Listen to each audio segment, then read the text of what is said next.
৬ জন শিক্ষার্থীকে স্বর্ণপদক দেওয়ার মধ্যে দিয়ে পটিয়া কিন্ডারগার্টেন স্কুল স্বর্ণপদক মেধাবৃত্তি পরীক্ষা, সনদ ও বৃত্তি প্রদান অনুষ্ঠান অনুষ্ঠিত হয়। শনিবার উপজেলার পটিয়া ইন্দ্রপুল বাইপাস মিনা কনভেনশন হলে এই অনুষ্ঠান অনুষ্ঠিত হয়। স্বর্ণপদক মেধাবৃত্তি পরীক্ষায় মোট ২,২০০ পরীক্ষার্থী অংশগ্রহণ করে। তার মধ্যে ৬ জনকে স্বর্ণপদক সহ মোট ৭০০ জনকে বৃত্তি প্রদান করা হয়। ২০২৪ সাল থেকে এই মেধাবৃত্তি পরীক্ষা অনুষ্ঠিত হয়ে আসছে।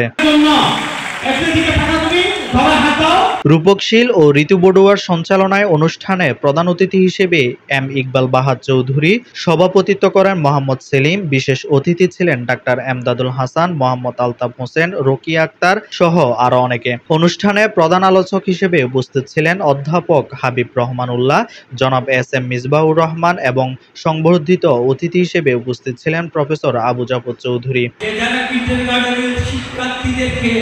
সরকারি বৃত্তির আওতায় আনবেন, এই কথাটি সঠিক নয়।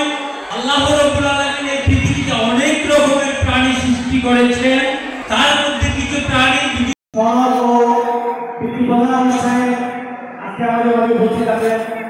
বাংলাদেশ স্কুল এন্ড কলেজ ঐক্যপরিষদের সম্মানিত কেন্দ্রীয় চেয়ারম্যান, বিশেষ করে ছাত্রছাত্রীদের পড়ার টেবিলে নিয়ে আসার এক অনন্য দৃষ্টি স্থাপন করেছে এই স্বর্ণপদক মেধাবৃত্তি পরীক্ষা। পটিয়াতে আলোড়ন সৃষ্টিকারী এই মেধাবৃত্তি পরীক্ষা ভবিষ্যতেও অব্যাহত থাকবে বলে জানান সংশ্লিষ্ট কর্মকর্তারা।